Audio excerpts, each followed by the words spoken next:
Hello, Africa and the world over. My name is Jason from Afroworld TV in Australia.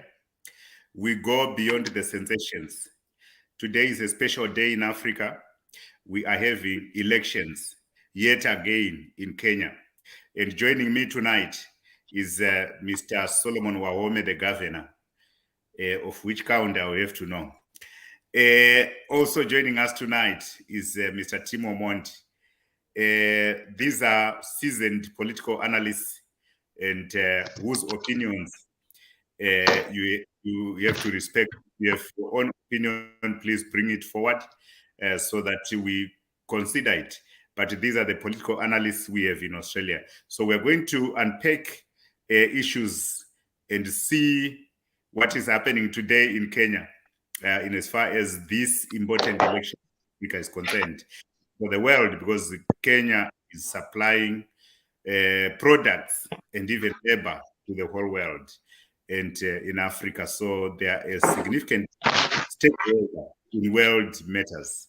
That is the same country where we got the president of America, Mr. Barack Obama, hailing from. So it's an important country. That's the same country where we have the major winners of marathon in the world. So joining us tonight is Mr. Wahome and Mr. Omondi. I'll give an opportunity to Mr. Wahome to greet our listeners and viewers tonight, and then we will come to Mr. Omondi. So Mr. Wahome, take over the mic. Thank you very much, Jason, for inviting us here to your station, Afroworld TV. I really appreciate it, and we are happy to be here. We are happy to come and join you and our friends in talking about the situation in Kenya. What's happening today, the election. It's a big day for Kenya. Looking for the for the next president, for the next administrator. So it's a big day, and we are hoping to be here for some time today, tonight, tomorrow day, and so on, waiting for the results. We are glad that Kenya, so far we know the IEBC has done a good job. They're conducting the election so far in a credible way. Isolated few cases of violence, but so far so good, and I'm happy to see what's going on there. Over to you, Mr. Omondi. Thank you, Mr. Wahome. Yeah, thank you so much, Jason, for inviting us to Afroworld TV. Today is an exciting day in Kenya. We see that the elections have kicked off in earnest. A few teething problems here and there, but by and large, I think 80% of things are moving as is expected. And like Wahome has said, commendable job by the IEBCA for just organizing. It's a massive exercise. So with the few errors that are happening, we can say that it's expected. But it's a momentous time for Kenya. Kenya decides, the next 5 years who is going to govern. So we are watching with anticipation, even as the voting goes on, and then shortly after start to see the results trickling in. We pray for Kenya. At the end of the day, I think what we want is peace. We want a peaceful election, and we want Kenya to move to the next level. So ours is really to wish Kenyans well as exercise. So exciting times, and I'm looking forward to this debate. And today is the actual day, Tuesday, 9 August 2022, the day for electing the 5th president of Kenya. Who it is going to be, we don't know. There is Mr. Wajakoya also contesting it. He might win it today. We also have Mr. Deputy President William Ruto, former Prime Minister Raila Odinga, and another candidate who Mr. Wahome is going to introduce tonight, because I think he knows him better than all of us. Now, the stage is set. We all witnessed the campaigns They were long and gruesome and excruciating. Team Ruto and Team Raila, they are the leading teams. What messages did they carry through the campaign strategies for the people of Kenya? I'll start with Mr. Wahome. All right. Thank you. Yeah, so the four presidential candidates wanting to be the fifth president of Kenya. That is Raila Amolo Odinga, William Ruto, Wajakoya, and also Maure. So obviously, it's a two-horse race between Ruto and Raila Amolo Odinga. Yeah, so they all had different sort of messages. Some were interesting, some were serious, others are comical. But all the same, it was a message altogether to be able to get recognition, to be able to get people listening to them. I'll probably start with the KK, Kenya Kwanza. So the most popular messages they wanted to pass through was about the bottom-up economic model, which Dr. William Ruto was very passionate about. And he put through the bold step in transforming Kenya economy aimed at achieving durable growth, maintaining that microeconomic stability for the country. Talking about taking the resources down at the bottom, and also trying to push that into the middle. They call it middle up, trying to get the middle out. So it's bottom up, middle out, to be able to to revive the economy as it were. They were talking about the other most popular message they were passing through was Raila being Uhuru's project. It was a pet, that was really that message they wanted to portray, and also the idea of the deep state, the idea of the deep state taking over the country. The deep state wanted to control who's going to be president, what's going to what's going to be done. So those are strong messages from that side. Of course, Raila, Azimio side, they talked about the main message was corruption, and the revival, of course, the revival of the BBI and the continuation of Uhuru's philosophy, among other things. I know Wajakoya, was passionate about his the weed and how he's going to make money from marijuana and things like that, and oil snake oil, for example. And Mora was very keen about also the economy, the revival of the economy, and also getting people to do the right thing. Over to you, Bana. Yeah. Jason? Yeah, thanks, Jason. This was an interesting campaign, actually, and I'm just going to break it down in terms of the key areas that were addressed. And these areas were actually addressed by all the four presidential contenders. I think the biggest issue in this election was the economy. Everybody talked about the economy. I think it was about how do we put money in the hands of Kenyans. That was significant. Everybody was, whether you talked about bottom-up approach where they were saying go down and you start with the people down, or Azimio's economic revival where they talked about having one industry in every county. I think basically the talk was about the economy. How do we build the economy? How do we put money in the hands of Kenyans? How do we improve the lives of Kenyans? That was the most significant, because that's the biggest problem that we currently have, money in people's hands.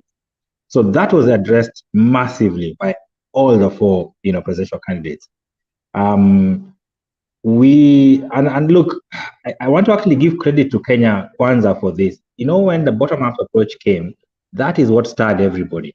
Initially, we were, yes, economy, but it wasn't as intense as it happened after Kenya Kwanza brought up the bottom-up approach, and then everybody decided to say, yeah, this is the key thing, and then that is what ended up going. But then Azimio also came on board, picked it up, so everybody seems to be really talking about the economy and how do we put money in people's hands.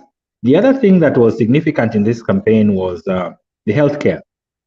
Each of these candidates, and specifically Kenya Kwanza and Azimio, dwelt a lot on healthcare. How are we going to improve the healthcare? Azimio had the Baba Care policy thing that they tried to sell out. Kenya Kwanza talked a lot about NHIF, giving free NHIF cards to everybody so that everybody has access to free Medicare. That was a major one. Everybody pushed it, even the minor parties, Wajakoya and even the other candidate, Maure, they all talked about healthcare. So healthcare was another one that was big. The other big thing in this campaign was corruption. Corruption was really major. I think it was Azimio's pet project, and they used it a lot to bash the other team. They projected Kenya Kwanza as a team that was led by corrupt people whose past is tainted and questionable. On the other hand, Azimio sold themselves as people who are clean, people who they are leaders as people who have fought for corruption, have had integrity, and yet portrayed Kenya Kwanza leaders as having integrity issues. We saw Rigathi Gachagua actually being found, culpable in a case that he was brought against him, and really they bashed, the deputy president really attacked this. We also did see the deputy presidential candidate for Azimio also being attacked in terms of the fact that she did receive some monies at some point. But generally, it was about corruption. How do we fight corruption? And who can you trust? Who can you trust in fighting corruption? So again, it's up to the people then to decide who is clean. But that was an issue. The other issue was education. Both of them talked about education. Azimio talked about free education from primary all the way to university. Kenya Kwanza also did, emphasize on education, how they were going to provide more bursaries, more opportunities for people to get education, because education is a backbone of growth. Any economy can only grow when it has educated citizens. So that was really, those to me were the points that were emphasized in terms of issue oriented. Of course, they had politics, and we had politics. We had people attacking each other. They called each other names. We talked about Kenya Kwanza called Azimio's guy. They called them watu wa kuzimia. They called them project. On the other hand, Azimio called these guys thieves and said, they were up to no good. So there was all that mudslinging and politics that came in. But yeah, it was quite an intensive campaign. And I think we've not seen a campaign like this in a long time. So I think it was pretty exciting. And now it's time for the voters to make their decision. Yeah, absolutely, Tim. And like I said, the other thing I think we have mentioned about this, also the other message which was very strong was improving the youth welfare. That's creating employment opportunities for the youth through investing in projects, and we're talking about creating thousands of jobs. And also the idea of injecting billions of shillings to youth-owned enterprises, which was interesting. There was also something to do with the education sector, just bridging the gap in the system. They've come up with a new system, looking at how they can improve it, and so on. And there was also the issue of the cost of living. Cost of living is huge. It's a big problem in Kenya at the moment. Trying to shield Kenyans from economic ravages, lowering the cost of food production, or reviving the agricultural sector, improving the SMEs, and so on. So whatever, I think all the four presidential candidates talked about those things, because, as you know, I was talking to someone else today, and the cost of unga, which was 230 Of course, the president, Uhuru Muigai Kenyatta, said it will be lowered to $100 during this time of the campaign for 1 month. The problem is that has not happened, and until yesterday, there's some places you'll get it for $130, 130 shillings, but then you must buy. The condition is you must buy other goods worth 100 shillings for you to be able to get this one unga at 130. So these are really expensive. Just salt, for example, has gone up 3 times, four times over the last few years. Anything you want to touch, cooking oil, rice, the prices over the last 3 years has really shot up. Of course, it's not, you can talk about many issues that has caused that. You can talk about Ukraine. You can talk about the COVID. You can talk about the lack of good rains over the last 1 year. So there are a lot of factors that has caused that to the prices to skyrocket. So yeah, the cost of living is really, really high, and I think all the presidential candidates have been talking about that. Thank you very much, Mr. Wahome. I'm coming back to you, gentlemen, with another question. To those who are just joining us, I'm having a conversation with Tim Omondi and Solomon Wahome. They are political commentators from Kenya, but based in Australia. We are discussing today's elections in Kenya, where 2 leading candidates, Raila Amolo Odinga and William Ruto, are the major points of our discussion tonight. So, you have talked about the message that these 2 leading candidates pushed during this election. Would we say these messages were static, or they were kind of dynamic? Should I say maybe politicians played by the ear and changed their messages across the electioneering period? What did you notice in this campaign? I'll start with Mr. Omondi. So in terms of these campaigns, I think it was interesting how the campaign went. If I get your question well, there was the involvement of the president, in this campaign really changed everything.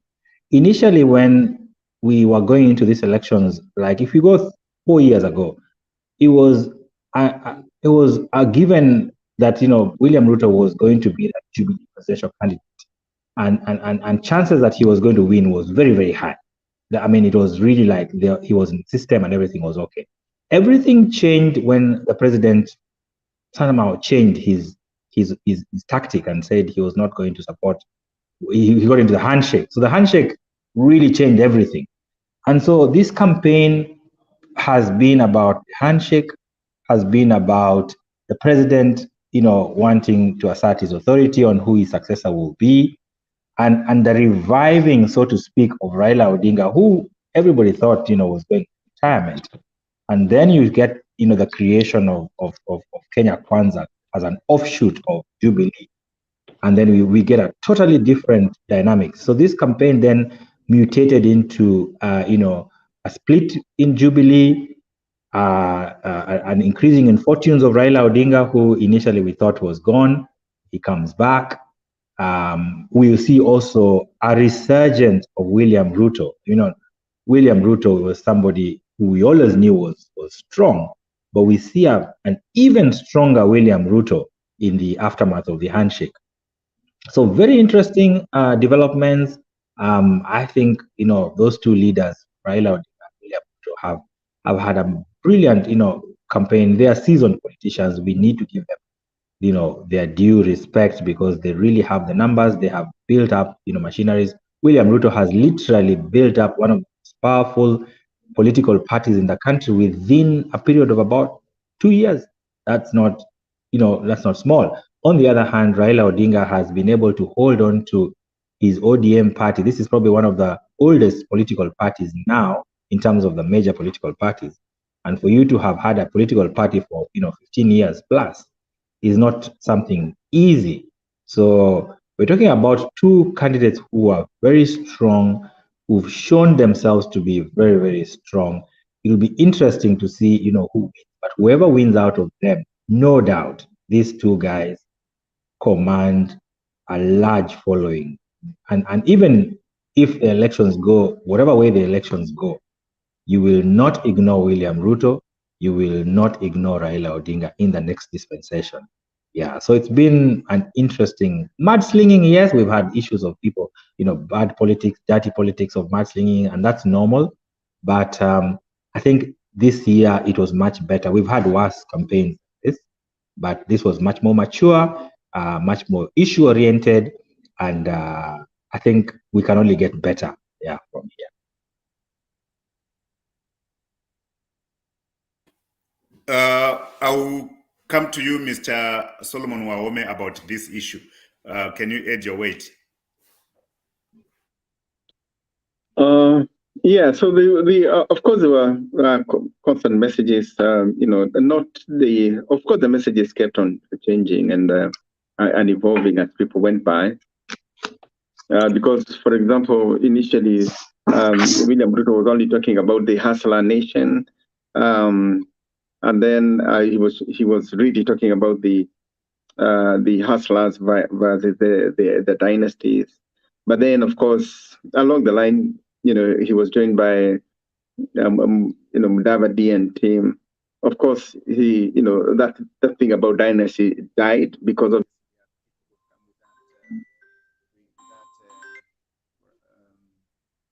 who look like dynasties. So that died. Mudavadi also came with his slogan, the Kenya Kwanza, Pesa Mfukoni, and it was taken on board by the UDA. You can see also Raila has had his message very constant about corruption through and through, and I think everywhere you go, Raila Odinga will talk about corruption because it's key. It's really big.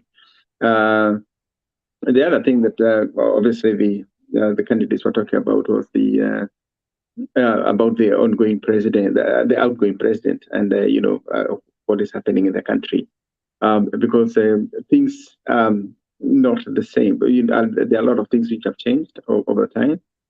We are really happy. No, we are not happy, but whatever happened to the ICC, the situation, the saga from 2007, and how people are taken to the Hague. A lot of people are now a little bit more careful in the way they do things, in the way they incite people to violence. Also, the constitution has given the police more mandate, and people, and the court. So people are, arrested and taken to court just by making a tweet that looks, inciting. So those things. The growth of the Kenyan as it were in space of judiciary, of course the police, and and of course the history we have with the ICC. People are cautious, and it's good for Kenya. It's good for Kenya, and that's probably one of the main reasons why we've had very few cases of violence going on in the country.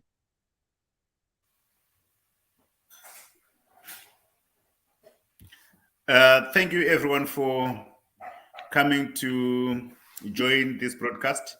To those who are just joining us, my name is Jason Mids. I'm the presenter at AfroWorld TV Australia. Tonight, I'm joined by Mr. Timo Omondi and Mr. Solomon Wahome. They are political commentators from Kenya, and Kenya is having a good day today. They are having elections, and these men are always there to update us on what is happening in that country. I'm going to the next area that need us to look at and to update the people. The next area would be, I see Kenya Kwanza seemed to be talking more about President Uhuru Kenyatta and telling him to go home, things like that. They seem to be saying Raila Odinga and Martha Karua, they are projects of President Uhuru Kenyatta. Me, as a person who has talked a lot in politics, I can say that the recently murdered Japanese former president was campaigning for his party. Did that mean the people he were campaigning for were his projects? Obama campaigned for Biden. Does that mean Biden is Obama's project? It looked like Kenya Kwanza were pushing that message. Is that message resonating with the principles and tenets of democracy? What do you have to say, you guys from Kenya? I'll start with Mr. Omondi. Yes. Very interesting. What, like you say, like you rightly say, that everybody has a preference. Whether you're the president, being the president doesn't stop you from having a preferred presidential candidate. Trust me, if Uhuru Kenyatta was supporting William Ruto today, William Ruto would be very happy with that. And so it's the same thing. Everybody would like some support. So the fact that President Kenyatta chose to support Raila Odinga was, of course, a boom to Raila Odinga in a way, because he got support from an area where he never had before. So that's always a bonus. But I think you can't blame Uhuru Kenyatta for making a decision to decide where he wanted to support. If he so felt that, the same way Barack Obama chose one place to support, and like you mentioned in Japan, the former Japanese prime minister was assassinated as he was campaigning. So you always have to support a side, So that's allowed. There's nothing wrong with doing that. I think what triggered anger in Kenya Kwanza was what they felt as betrayal, that Uhuru Kenyatta had betrayed William Ruto after William Ruto had given support. But politics is about that. Politics is about betrayal. Politics is about backstabbing. Politics is about survival. So people will do anything. Politics, like I always say, is not religion.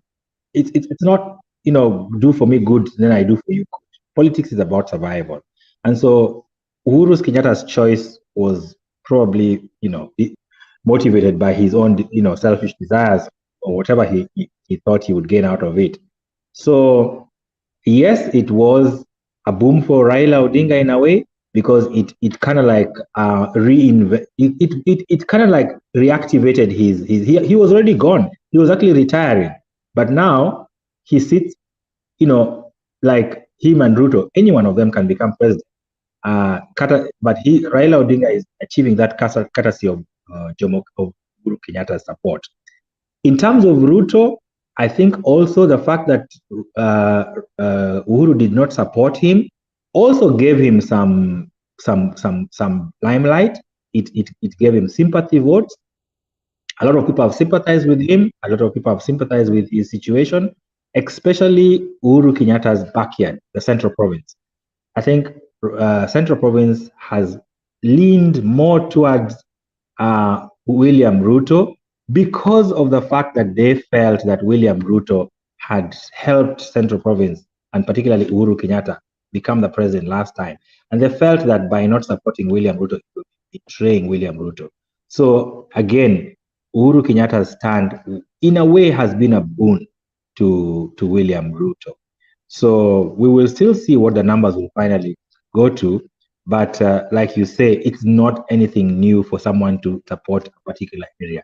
It's not the first time it's happened. It's not Kenya that has happened first. It's not the last time we're going to see an outgoing president supporting a preferred successor. You always have to have a preferred successor. And it can only be one person at any time. And for Uhuru Kenyatta, it was Raila this time around. Yeah. Mr. Wahome, over to you. Can you give your weight on this one? I would support a team on that. Obviously, I think everyone has a vote. Everyone has one vote, and everyone has a voice. And there's nothing wrong with voicing who you want to support, and who do you want to support.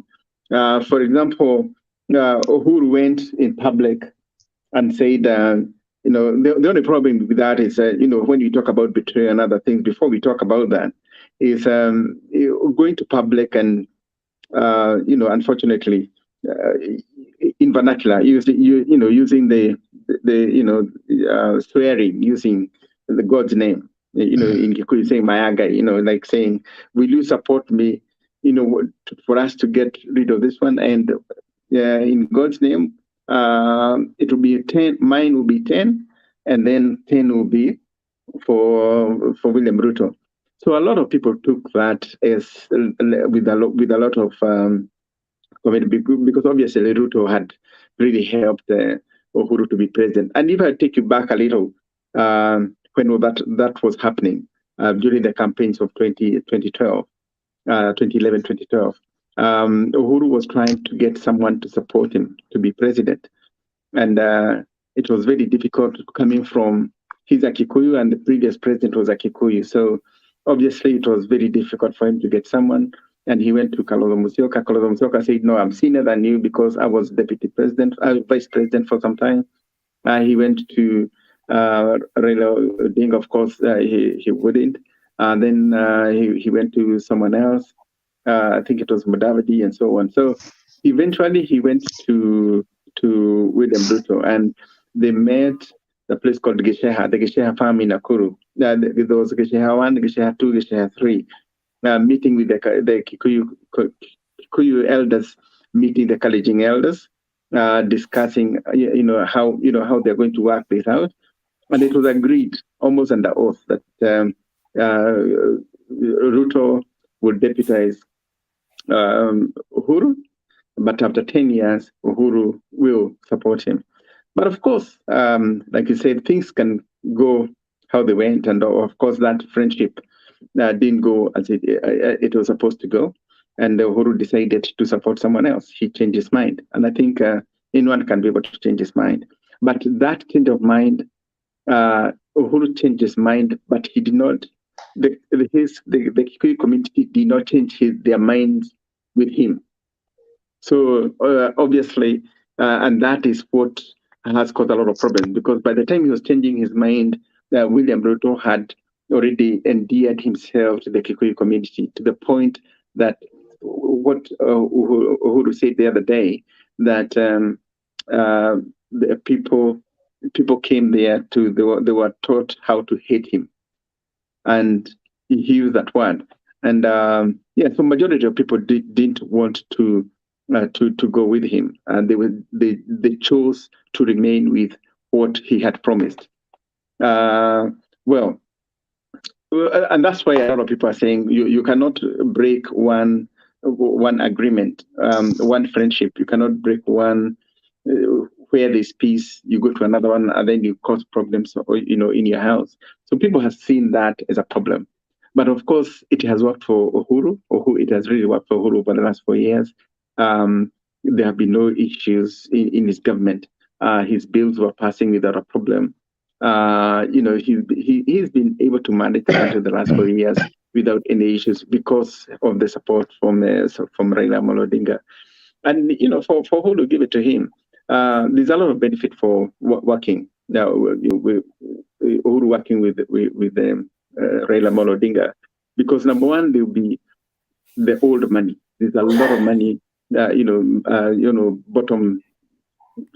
bottomless. Like it's a lot of money in there that they can't finish to do campaigns and to do stuff. The resources that go with it, the deep state that come to help, when you need to manage an election. So Raila Amolo Odinga is cruising with those resources. And if Raila Amolo Odinga doesn't win this time, it is his last shot. But if he doesn't win, I'll be very surprised if he doesn't win the presidency this time, with all the support that he's got with the deep state behind him. Of course, Uhuru Kenyatta comes with his baggage. There's a lot of things that there is a COVID billionaire that he was not able to deal with because there were mostly his friends, relatives, and others are aligned to the opposition with the Azimio side. There was a Kemp scandal, also the same thing. And so such things might work against him a little bit, but it's more beneficial for Raila Amolo Odinga to be supported than Uhuru by Uhuru by far, and that has given him a lifeline, which I'm sure he'll be able to hold there. If it works for him, it works for him, because there's no he will have done better than without Uhuru. With Uhuru, he will do better, much better than before. So I think it's good for him. And we are coming to a sensitive area in our talk tonight. I'm not from Kenya, so we say what we hear. What we hear is that Yoweri Museveni does not like Raila Odinga. There is that general dislike, mostly because Raila Odinga has been an opposition figure in a neighboring country. So it's rumored that Museveni is not going to be happy with a Raila Odinga win, because if Raila Odinga wins, that means Kenya will be the breeding ground for Bobby Wine, his own opposition in Uganda. We also have heard that William Ruto campaigned for Museveni when he was deputy president, sometime when Museveni was running for office, and William Ruto is a friend or is the preferred candidate for Museveni. And Museveni and Uganda are the neighbors to Kenya. Museveni is known around Africa for meddling in the politics of other countries, either by war or not by war. You guys, do you see any influence of Uganda and Museveni in this election and also post-election? I will start with Mr. Omondi. Jason, that's a very good question. I'd answer it this way. To the contrary, if you look at the last general election, the 2017 general election, Museveni was, yes, very, very active in setting what he thought about the elections. This time round, to come to Museveni's side, Museveni hasn't really been vocal as to who his preferred candidate is. In fact, Museveni's son, General Muhoozi, General Muhoozi has been a frequent visitor of Uhuru Kenyatta in Nairobi. General Muhoozi has come to Kenya a number of times, probably 4 times, and has had private meetings with President Uhuru Kenyatta. And you know, General Muhoozi is Museveni's favorite son, exactly his heir apparent, has been close to Uhuru Kenyatta. But even in General Muhoozi's visits to Kenya, we never saw him assert himself with any side. Yes, William Ruto did campaign for Museveni the last time they had election, but that's about 3 years ago. Ever since this dynamic started changing in Kenya, we have seen Museveni go very quiet. And you could be right that yes, Museveni has time and again wanted to assert his authority in the East African Cooperation region. Surprisingly, on this particular Kenyan election, Museveni has really chosen to remain quiet. We haven't really seen his heavy hand come out and decide who he wants to support. But I agree with you. In the past, Museveni has been more inclined towards Uhuru Kenyatta than he was towards Raila Odinga. Whether that has changed or Museveni has remained quiet tactfully is something for another day. But if Museveni had made a decision, he's a very loud man. He will tell you what he thinks very openly. We haven't seen that Museveni of late. So I wouldn't really say that Museveni has decided that I think he's watching and waiting to see who will win, and then he'll then work with that person towards achieving his desires. But I think right now Museveni is slowly concentrating on his son succeeding him, and I think he can only do that by first of all organizing his own backyard before he even meddles with other people's affairs.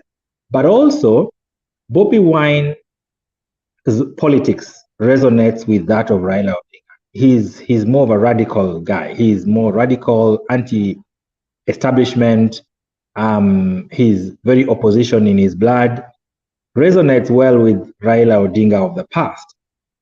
So you would have more in common between Bobby Wine, Besigye, and Raila Odinga, as opposed to, say, William Ruto, who is more of an establishment boy than a radical opposition figure. So in Uganda, yes, you would probably find Bobby Wine, would tend to lean towards a Raila Odinga presidency. Museveni, being who he is, expect him to lean towards an establishment person. But again, because Ruto fell out with Uhuru, again, maybe it was difficult for then Museveni to come out in the open and support William Ruto. So I haven't seen signs that Museveni has taken very strong sides. In fact, the entire East Africa has been very quiet on this election. Tanzania, for example, Samia Suluhu, although a close friend of Uhuru Kenyatta, hasn't quite come out and said this is what we want. So I think East African community has taken a very neutral stand in this whole event. We haven't seen them, really take one side, which I think is good, because whoever then wins doesn't come in with, this tag that, you guys didn't support me. So I think I like what the East African community, not just Museveni, but what the East African community has done. They have remained neutral in this politics that has been going. They knew that there was hard politics going on in Kenya. But I didn't see any country. I didn't see Rwanda take sides. I didn't see Burundi take side. I didn't see Congo take side. I didn't see Tanzania or Uganda take side. I didn't even see South Sudan take side. And so I think it was good. And I don't see Museveni coming out as strong as he did in 2017. We will come to Mr. Wahome. What do you say about this? It's a hot topic. Yes, well, I totally agree with him, and it's been a bit quiet. The leaders in our neighboring countries in this election. Last year or 2 years ago, I know Ruto visited Museveni, and they were photographed somewhere, having a coffee, and people, obviously made a lot of comments about that. But then, he has supported Museveni with a few things here and there. We know Bobby Wine, I think, was in met Raila Amolo Odinga just the other day, a week or two ago. But that, I don't know what that would signify, because I don't think that would mean to be an endorsement, because they didn't say it. They just visited, took a photo, and that's it. So generally, they've been quiet. And I think they also probably are cautious, because this is a very close election. This is one election that for the last 1 year, for example, after Raila started getting this support from Uhuru, it's an election that you would not know who is going to win. And probably they were just cautious to make sure, just because it can go either way. And because of that, maybe they decided to give their opinions to themselves. So this year has been quiet from all sides, from other presidents, and which is good for us. It's good for democracy. Let the Kenyans decide the leader they want, without necessarily listening to leaders from across the borders. So coming back to the issue, let's get into the next question. we have dispelled any influence from Museveni. But some quarters are saying Museveni may not be happy if his preferred candidate does not win, and he may want to start an armed struggle in Kenya or whatever, a rebel movement, whatever. He has done that in East Africa, Rwanda, South Sudan, Congo, even the death of people like Garang, they are attributed to Museveni. He is not a saint in African politics, although he looks like a saint. And I think the Kenyan security services, they need to watch over him in this election. Now, let's look at the next area in this in this talk. We've talked about Museveni's influence in Uganda. They are entitled to that because they are neighbors with Kenya. They've got a what? They've got stakes in those elections.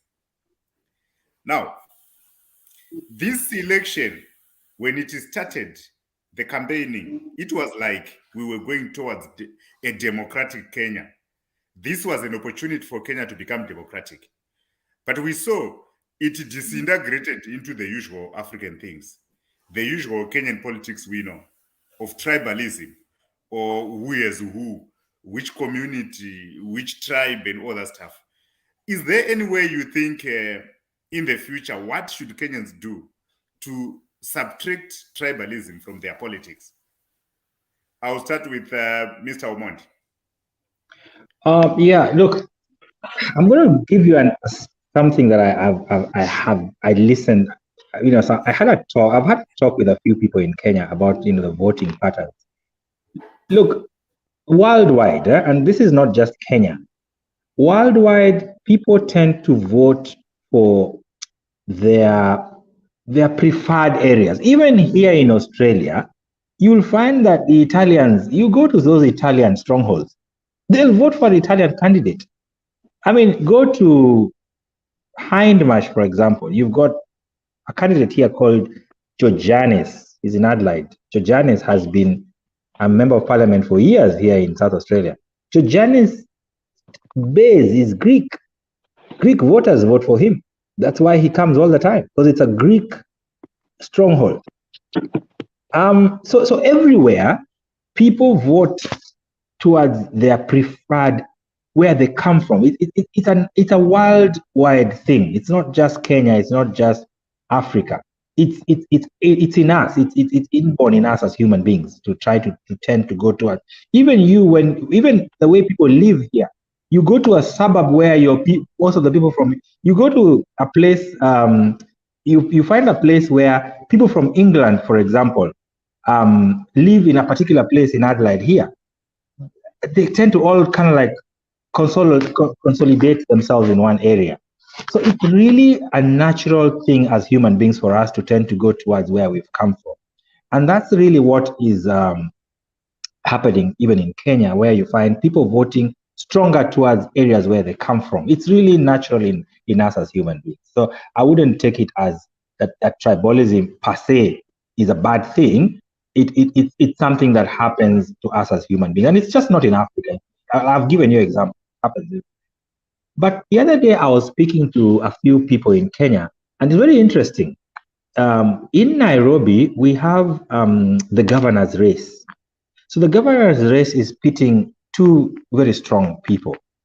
Surprisingly, the person who is the leading candidate in the governor's race is being, and I'll tell you, it's Johnson Sakaja. Johnson Sakaja is the leading candidate. He's in Kenya Kwanza.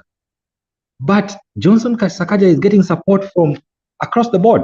People are not voting for Johnson Sakaja because he's from Kenya Kwanza. It's because of him as an individual. So this is not about Johnson Sakaja being whatever tribe, but it's because of him as a person. That's one example. And I've talked to people, and I'm very surprised that I keep getting the same message that I'm going to vote for him, not because he's in a party that I like, but because I like him as a person. There's another member of parliament in the same Nairobi. This guy is called Korir. He's in Langata. Korir is in Kenya Kwanza. But Azimio people tell me, we will vote for Korir. Not because Korir is in Azimio, but because of him as a person. we know what he has done. So I think, in a way, these elections in Kenya, we see, and we will see a number of candidates. I'm just giving you two examples of people who, because I've spoken to people, but I'm going to tell you that there are going to be members of parliament who will come in and govern us, not because of the party they come from, not because of their tribes, but because of who they are. And I think that's where we need to keep heading toward. Yeah, we're going to vote for people not because they come from party A or party B, but because they are people who can deliver what they say they'll deliver. So I found it very interesting that the people I was talking to were Azimio diehard supporters, but they were telling me. And if that's what is going to happen in Kenya, that's good. But like I said, tribalism is there, whether you're educated, whether you're not. I tell you, if you go to Rift Valley, even the professor in Rift Valley will tell you he's going to vote for Kenya Kwanza, just because, the Kenya Kwanza candidate comes from his area.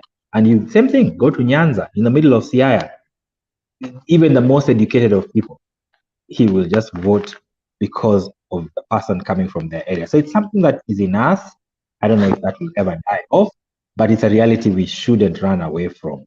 And maybe there's really nothing wrong with it, because that's who we are. Yeah. Thank you very much, Mr. Tim Omondi. I will get to Mr. the Governor to weigh in on this one. Over to you. Okay. Well, the last point, I don't think I'll agree to that there's nothing wrong with it, because I think the next generation of leaders coming, the next generation of the young people coming, and I'm sure they don't know about tribalism, and they will definitely they will stop this nonsense about tribalism. But you see, tribalism in Kenya, of course, a lot of things are being played behind the scenes. And if it was tribalism, people in central Kenya, they would be listening to Uhuru Kenyatta. They would be listening to Uhuru Kenyatta telling them, go to this direction, and they will follow. But they are not.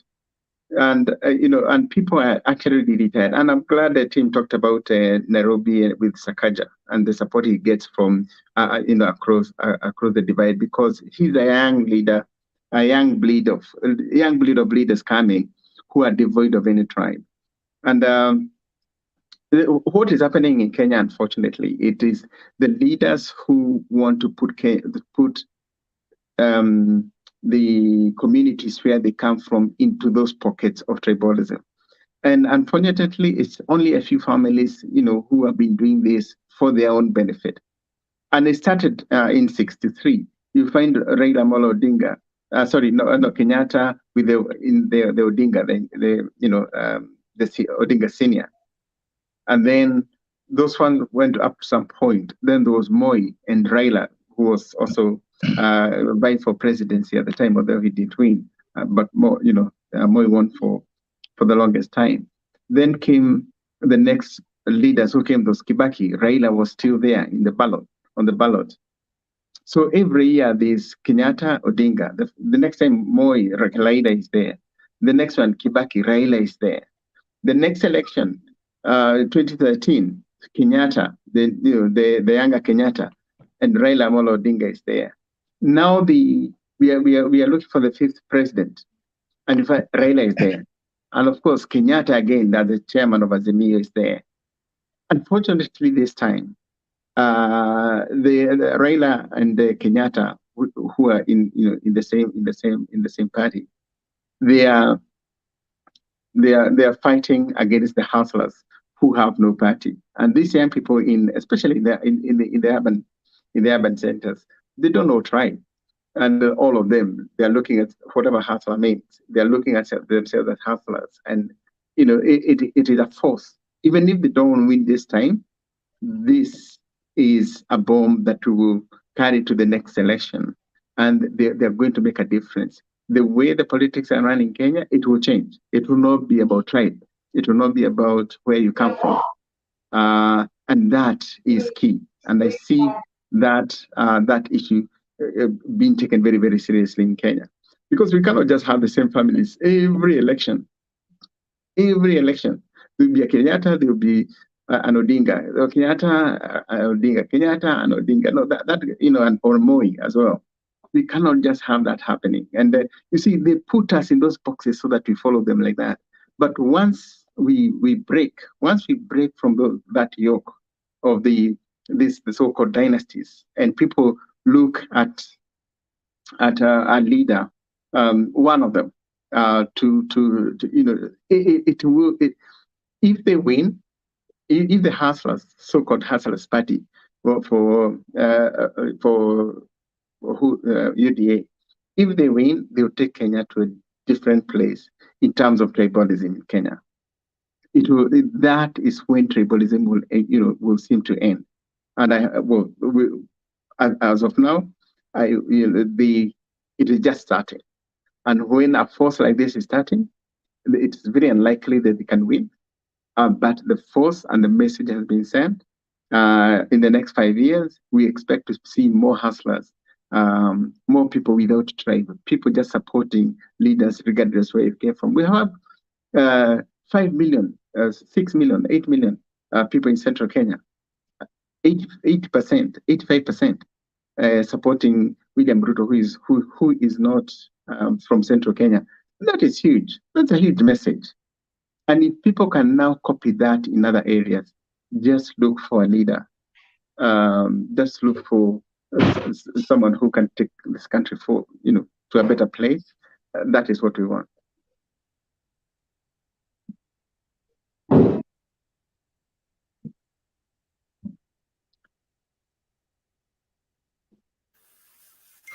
Over to you, Jason. Thank you very much, Mr. Wahome. I think we are going to our next question, which is it's sticking here. IEBC, or even before I go that, I want you to comment on this. People in Zimbabwe is more like Kenya because you do your elections a year after ours. We are 1 year apart, and there's sharing of notes between. There were sharing of notes between Raila Odinga and Morgan Tsvangirai, and you even saw Raila Odinga and this guy, what is his name? He's running for governor of Siaya. Orengo. James Orengo. James Orengo. They went to Zimbabwe to attend Morgan Tsvangirai's funeral. 1, 2. Babu Owino went to Zimbabwe to attend MGC's Congress. He went with Bobby Wine. So there's an exchange of notes. But people in Zimbabwe, they are also commenting much about Kenyan elections. They have their own, interests or comments or priorities. Now, what is coming out of Zimbabwe is that this is the Mandela moment for Raila Odinga. That's what Zimbabweans are saying. So, what do you say about them? I'll start with you, Tim Omondi. Look, you're right. Raila Odinga, these people resonate with each other. Raila Odinga and Morgan Tsvangirai shared the same tribulations. Their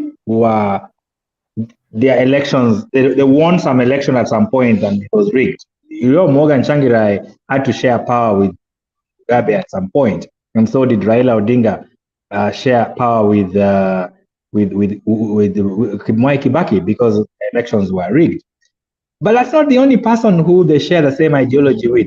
Look at Zambia. Hakainde Hichilema is a man in the same predicament. Hakainde Hichilema had tried to be the president of Zambia 6 times, I think. He resonates with Raila Odinga. You'll find that they are friends. So a lot of these people who've gone through the same experience would normally side with each other. Raila Odinga was a good friend to the Magufuli, the late President Magufuli. They were both roads ministers at their time. They were roads ministers at the same time. So they became very good friends. So Magufuli came and endorsed Raila Odinga in 2007 when Raila Odinga was contesting. So they kind of like consolidate, kind of like hang around together because they share the same ideologies. So people share same ideologies, and so you find them running together. That's why you find Zimbabwe opposition would be more inclined towards Raila because they've had the same experiences, together. Yeah. But I think you were going to raise an issue about IEBCA. I thought you were going to ask what your question, and maybe you'll bring this up in terms of IEBCA and how they are conducting their elections. But I also think the electoral system in Kenya is quite advanced in terms of the region. I see Governor's T-shirt and I'm laughing. Anyway, what I'm saying is, I might remove my blue also. What I'm saying is, the IEBCA, in terms of the way it has organized these elections, in the African context, I think let's give it to them.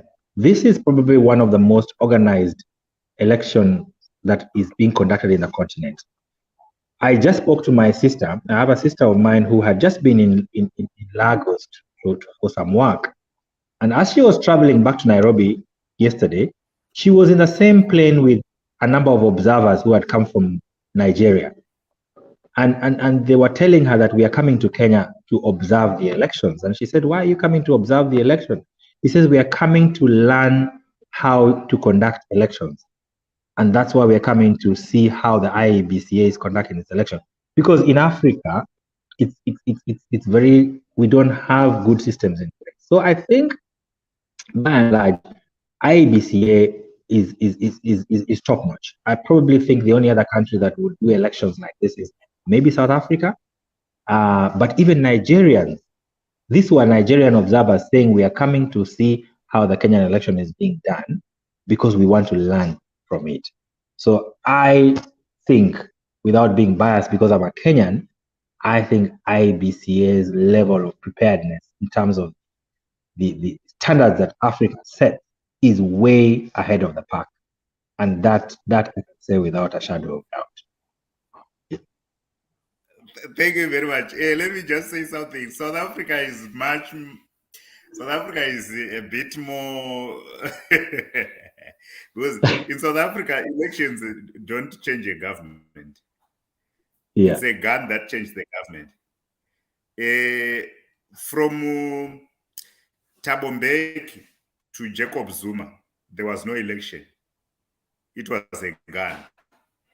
Thabo Mbeki's bodyguard was shot at the Union Building while he was given. He was told, resign or tomorrow you won't be leaving. And he resigned. Zuma to Cyril Ramaphosa, there was no election. It was something. So in South Africa, an election is used to legitimize power that has been taken in a hyenash way. When they go to election, they've already finished. So you will see it from. So they are coming to learn. Okay, fine. Okay. Let me come to Mr. Wahome. He's going to weigh in on that. Thank you, Jason. I can see you've also become an analyst, as we go. But thank you for your comment. So I totally agree with the team, and I actually had someone from South Africa and was it Ghana, and they were all talking about IEBC and and how professional they are in conducting the elections and how they do it. I know there was someone from the American representative in African affairs, and they were very interested in the elections in Kenya because they're saying it's a benchmark of how elections should be handled. And nevertheless, I know there are shortcomings here and there. For example, this time there was a mix-up on some boxes, but that's human error. There's some boxes which some ballot boxes from one area which were taken to another area, but that was rectified quickly because they used choppers to do that. There was an error in the printing with the printing, and that cost two gubernatorial positions for Mombasa and Kakamega been postponed because the printers made a mistake in the printing. But what they put on the outside, they put the correct information, but the inside, the documents inside were incorrect. Luckily, they were noted before the elections, although it's only a day before the elections.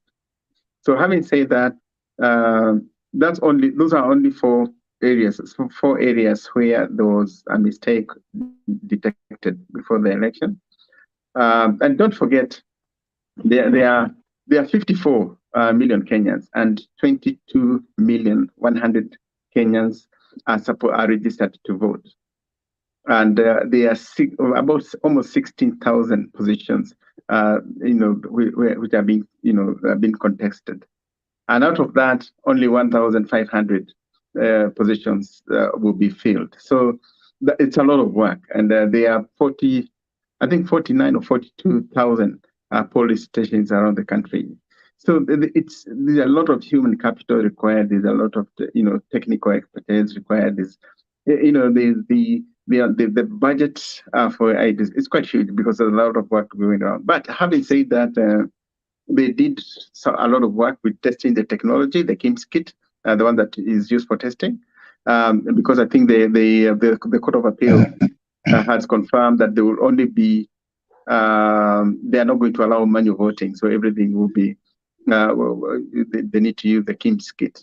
But every location has been given, I think, 6 KIMS kits. So if one fails, they go to another. If one fails, go to another. Hopefully that there will not be a big issue. Then the training of electoral officials, it's huge, and they've been doing a lot of work just training the workers. I think they are like 140-something thousand workers around the country. So that is huge. And then there's the issue of the printing the ballots and proofreading them and making sure they are secure. And then there are also now they dealing with the court cases, daily court cases, because a lot of people go to court around this time. Trying to contest things, and they're in the middle of that. So you have to deal with the court cases as long as organizing the election. So,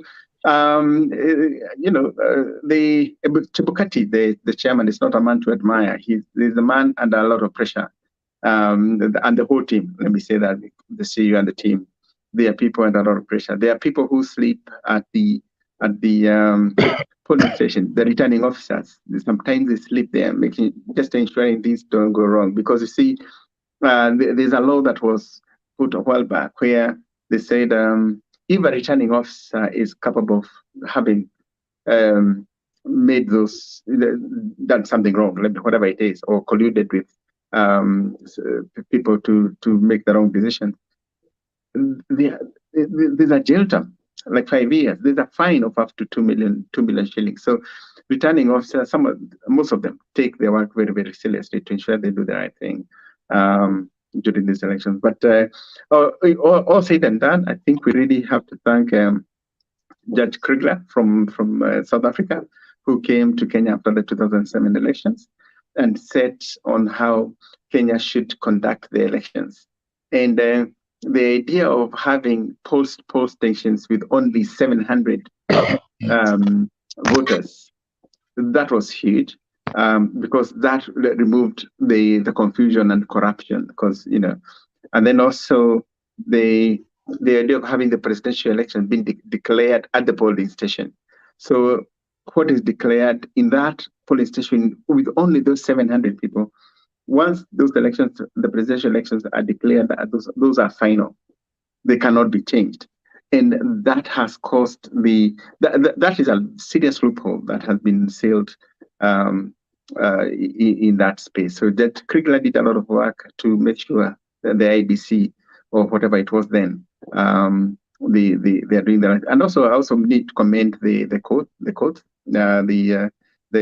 of Appeal, up to the Supreme Court, around this time, we've had cases where the ABC go to the Supreme Court or go to High Court or go to Court of Appeal just to seek advice on how to interpret something, and they've been very, very well forthcoming. So it's a good space to be in. If the operators, if the people running for whatever seat it is, if they were to avoid getting mixed up in those other things of now using human capital to disrupt the elections or to bribe the people at the polling station and so on, if that would be limited in one way or another, I think Kenya, we've gone very far to making sure that we have credible elections. Over to you, Jason. Jason, I'll just add one more quick thing, and just in support of what you're saying. Yeah, so I was watching the elections. I've just been following what's going on in Kenya, and there was this, and Wahome rightly says that every polling station has a maximum of 700 people. So the queues are not supposed to be very, very long. So there was this polling station in Thika that has a very high number of voters. So they had 16 lines, meaning 16 polling stations in one area, so that it's not, you don't have a crowding, in one place. So even if the place has over 700 people, I mean, if the numbers are very, very big, they can do multiple polling stations in one center. That way, the queues move very quickly. That was really one of those brilliant ideas that came up. And like he says, when Justice Judge Kriegler of South Africa came after our 2017 bolted election, he said that, you need to reorganize the entire electoral system. And these are some of the things that have come as a result of the report that Judge Kriegler, gave when he came to kind of like audit our elections. And so we have elections that are quick, that whatever the numbers are, and our populations in Africa are high. You're talking about 22 million voters. That's equivalent to the entire population of Australia. So it's monumental, to manage 22 million people, in a day. So I think, we've come of age, like Ahmed says, the systems are really good. You look at the votings, there are no people fighting, there are no people pushing each other from the queues. You just walk in, queue, vote. If the KIMS kit doesn't work, you go to the manual register, you vote, and you move on. So I think a lot of improvements over the years, I must say.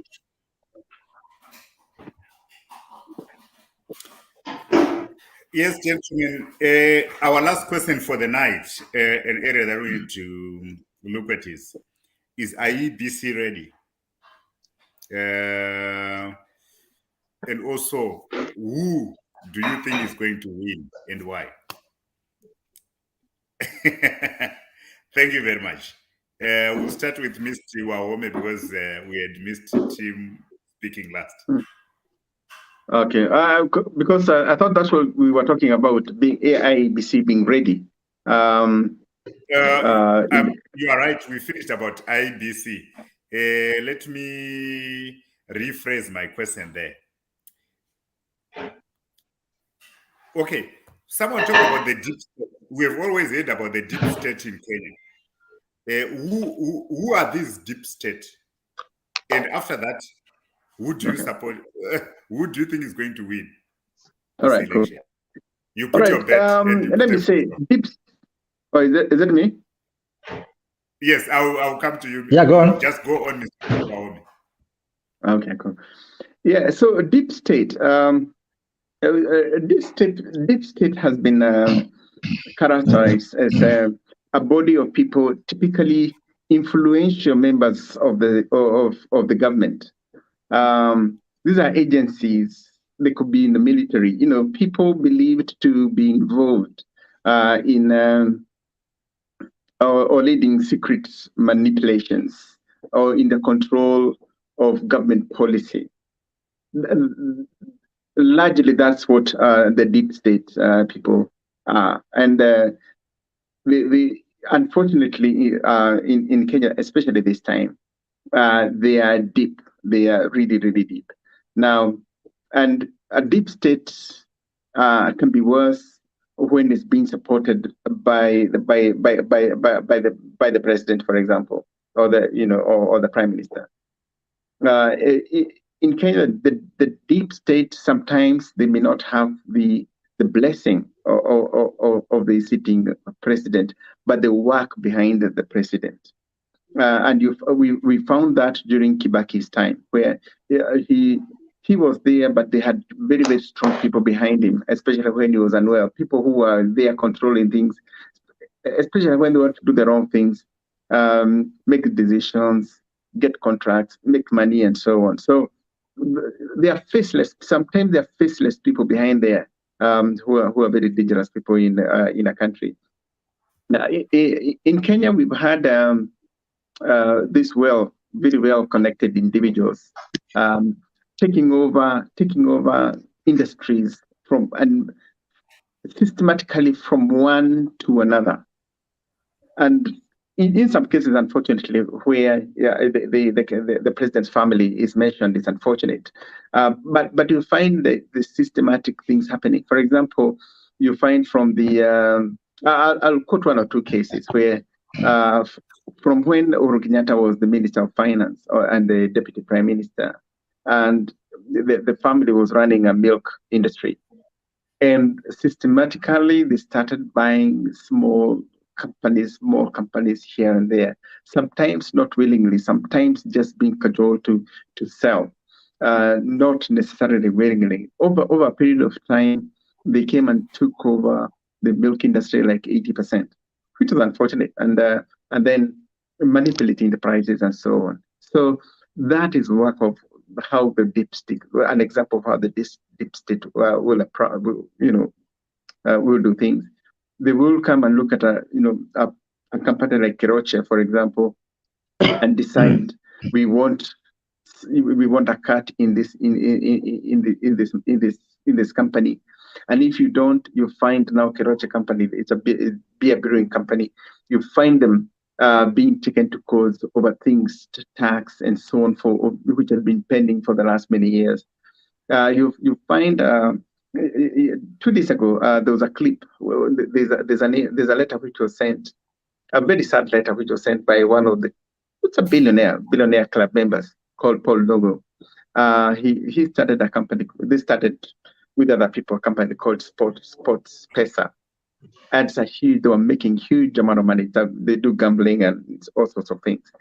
And systematically, that company was destroyed. First of all, they increased the tax from 7.5 to 35%. And then at the whim, just like that, the company was not able to pay that. The license was cancelled. One of those influential companies, they have talked about the Kenyatta family. They started their own company.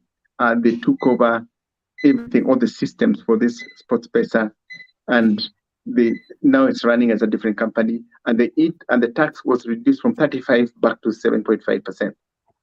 Would you do that? There are other places where you find that the deep state running, doing such things. I mean, there are many examples, but what I would say is, deep state is real. They decide who will be president. They have a lot of resources, and can you do anything about it? Probably not. Are they just business people? Definitely not.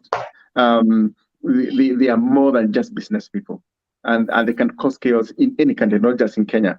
They can cause chaos in any country, whatever it is. Would we add the Mungiki as part of the deep state? No, definitely not. That is just I don't think Mungiki really exists now. That was just a primitive. So let me don't call it primitive. It's just a movement from the village which came into the city, and they became too big to handle things. It's not a deep state. It is what you'd call, like in Australia, the bikie. the bikies and what they do. It's not really, they are not organized. And once the leader moves or is removed, you find the whole system crashing down. So those are not deep. Thank you very much, Mr. Wahome. I'll move on to Mr. There's the last question of who do you think is going to win? We'll keep it for now. We'll go to Mr. Omondi, and then we come back to that last one. Mr. Omondi, over to you. Jason, deep state is a very interesting concept. By the way, deep state has been there for years. This is not the first time we are hearing of deep state. Deep state has been around for a while. It's usually they operate from the background. Okay, they are not there. They're faceless, like Wahome says. They don't come up in the open, but they are the wheelers and dealers behind the scene who pull string. So the deep state would involve the military, the special branch, all those secret services that a country has, because you need the deep state to tell you what's happening. I mean, unless you are a president who just wants to sit there and trust that everything will be okay, most of the time you need a deep state that then controls things from the background. So it's not new.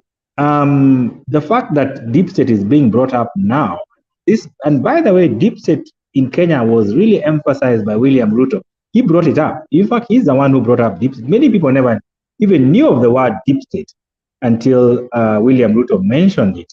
But he knew, because William Ruto has been in the system for a long time. So he knew that there is this system that operates from the background, that manipulates things and runs things and controls things. It's been there all along. And deep state is here to stay. We will always, if you're a president who wants to survive, you must have a deep state behind a group of individuals acting in the background to control things. Otherwise, you'll find yourself gone within days if you don't have a deep state, operating for you and telling you what's going on. And so that's why Ruto brought it up, and it's a fear that the powers that be use the deep state to achieve their aims, whether they're selfish aims or reason for you to stay in power. Because when you're in power, when you're a leader, I mean, Russia, for example, has a very strong deep state. I mean, the Kremlin operates under deep state, to be able to achieve the things that they achieve. Otherwise, you can't. And so does the White House, the Kremlin, the White House, all these people, man, they have deep state, behind them to make sure that their ears are on the ground and got things done. Now, to conclude your question, to save on time as to who will win this election, this is my take. This election is tight. This election, if we look at the opinion polls that came in just before these elections, they were placing Raila Odinga at about 46, 47, vis-a-vis William Ruto's 41, 42. So that's the average that we got from the opinion polls. So whether we believe in opinion polls or not, that's what they were saying. This is my take. The winner of this contest will depend on two things. The turnout, the voter turnout. If your strongholds, and William Ruto has his strongholds, Raila Odinga, and I'm talking about the two who we think it's going to be between Raila Odinga and William Ruto. It will strongly depend on how the voter turnout will be. For William Ruto to win, there will need to be a very heavy voter turnout in Central Province. Not only that, he will need to secure at least 70+% of those votes for him to win. He will also need to have a very strong voter turnout in the Rift Valley. This has to be 80% plus. And out of that 80% voter turnout, he will need to also secure equally, almost 80% of that vote plus. If that happens, then yes, William Ruto will carry it. On the other hand, for the Azimio candidate Raila Odinga, he too will need to have massive voter turnout in his strongholds. We're talking about his Nyanza stronghold, the Coast Province, Eastern Province, and parts of Northeastern Province, and of course Nairobi. Nairobi is one of these areas need to have high voter turnout, and he needs to secure more than at least 70% of these areas. If he does, that is the only way he will be able to counter the William Ruto vote. So it's a game of numbers. It'll depend on how. So we will start to see the numbers rolling in for tomorrow. But my take is the winner of this contest will be that person whose base turns out with the largest number of votes, but also they get a very high percentage. If they split with the opponent, it's going to be very tricky. Another thing that is going to be tricky is who will get the majority seats in Parliament and in the Senate. This again will depend on how you. I wouldn't be surprised that you will have a person who can win the presidency and not be able to have the majority in the two houses. That will be a hung parliament. It will be a very difficult country to govern. Again, we'll wait to see. Both sides have fielded enough candidates, and it'll be interesting to see how those results will come in. But my take is that whoever can mobilize the most people from their strongholds and get higher percentages of votes from those same people will be the winner of this contest. But this one, like Wahome said, hard to tell. I cannot confidently tell you that this is how it's going to go. Over to you, Mr. Wahome. What's your take? I just before I go to that, I just wanted to support something Tim talked about when we were talking about the deep state and the people involved. And when you talk about militarization, for example, of the states and what Uhuru Kenyatta has done, starting from, so for example, Lieutenant General Bandi, being heading the Nairobi Metropolitan, and apparently also sitting at the in the cabinet, being invited to sit at the cabinet. Then you have Major General retired Twalib, the CEO of Ethics and Anti-Corruption Commission. Then you have somebody like Haji, the Director of Public Prosecutions. He will speak from the National Police Service. He was Intelligence Service, sorry. Then there's police spokesman, Lieutenant retired Oguna. Then there's Kenya Meat Commission being handed over to the military. Then there's the renovation of Kisumu Port, for example, being done by the military. The renovation of Uhuru Gardens being done by the military. I'll give it to them. They have operated within minimum budget and they have done a good job. But other than that, I'm just trying to emphasize the point of this militarization of the state. In terms of who will win, I totally agree with the sentiments from Tim. Very, very hard to tell. I would not be surprised if someone gets majority votes, even majority seats in parliament, but also fails to get the 24, the magic number 24 counties within the country to be able to be outright. Because you may get 50 plus one, get the seats, but miss the 24 counties. So, or based on what is happening around there, there's also a likelihood of a runoff. The two people, the Wajakoya factor and the Mora factor, the 1% or 2% that they're holding, it's key to making someone go past the 50 plus one. You may get Raila Odinga going to 49 or Ruto going to 49 and missing to get to 50 because of this 1% with Wajakoya or Mora. So also a likelihood of a runoff is there, and we cannot underestimate that. But having said that, in any election, and let me say that the elections, one day affair, comes and goes. Kenyans, it's been very, very peaceful over the last few years, and I think we'll continue that way. There's no indication that it will go otherwise. People just need to relax, and move on with their lives, after this, regardless of who takes it. We cannot. It's very difficult to say who will, but it's good to look at the good points that.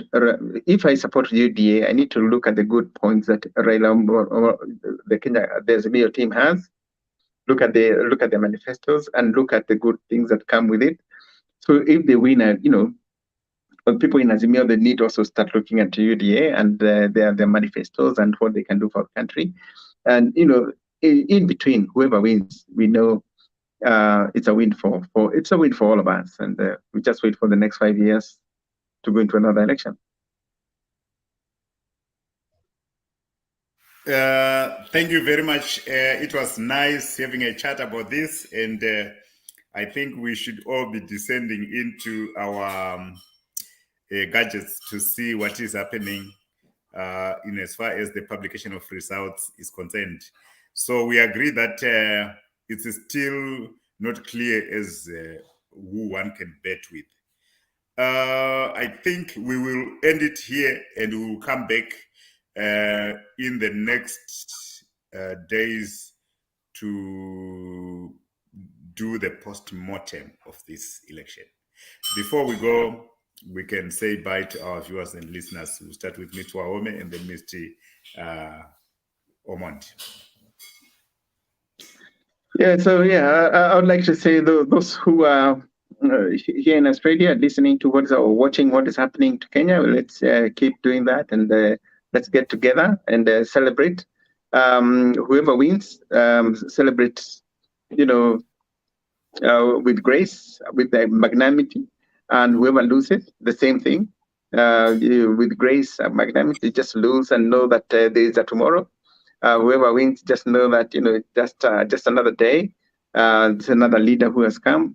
If it's Raila Amolo Odinga, he said he's going to continue with the Nyayo za Uhuru. That's fine, and the country will still move forward because there are a lot of good things were happening and will continue happening. If it's the Kenya Kwanza team that will win with the new approach, the bottom-up approach, the new things, it will be exciting to see what it will bring for the country, and it will just keep an open heart and open mind. And those who are still voting in Kenya, if you haven't voted, just get out. Just go there and vote. Your vote counts. That your vote is your say. Just get out and go and vote if you haven't voted. Otherwise, to whoever wins. Okay. Thank you very much, Mr. Wahome. We will be together in the post-mortem. Mr. Omondi, you can... thank you, Jason. Thank you so much for the platform that you've given us to just articulate our ideas about these coming elections. Look, as we come to these elections, I really want to pay tribute to the outgoing president. And look, it's whatever, people have different judgments that they'll have about the outgoing president. But I have the luxury of having been in Kenya about 2 months ago.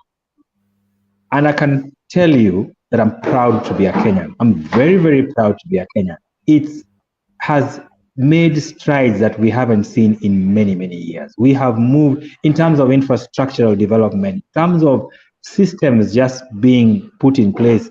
I was extremely impressed when I went back home, and I'm really proud to be a Kenyan, and I would like to go back there many, many times if what I saw was anything to go by. So I think it's good to give credit where it's due. Politics aside, I think President Uhuru Kenyatta has done his best. He's taken us definitely to the next level. And I tell you, the next president will have a tall order trying to move the country to the next level. So that was good. And I pray that we get a leader who will then continue with his legacy or continue with whatever he started. But most important, this is for Africa, that we can hold elections, that we can get leaders out of universal suffrage and move on after that. So it doesn't matter, we want to be like what we have said in Australia. It doesn't matter who tomorrow will be. If Raila Odinga wins, if William Ruto wins, the country will still continue because we have systems, not individuals. Yeah. So I think I pray that this is what happens to many African countries. We have African countries that are struggling because of one-man show where the president is everything. So I think slowly we can learn from the example of Kenya's election and the Kenyan system, and then build it up to the other African countries. But I think it will be a win-win for Africa when we get to that point. But for me, I wish Kenya well as we go through this election. And like you say, Jason, let's catch up after the elections, do a postmortem, and then see how it goes. And then you never know, Zimbabwe's elections will be across, down the lane. We might come and review the Zimbabwean elections and see how have you guys, moved That's on. correct. I'll be inviting you guys to come for a review. So please do read a lot about it. I'll be pitting you with the Zimbabwean political commentators. So we share these ideas and change Africa. Yeah. Thank you very much, gentlemen. We will meet in the postmortem. Thank you very much. Thank you for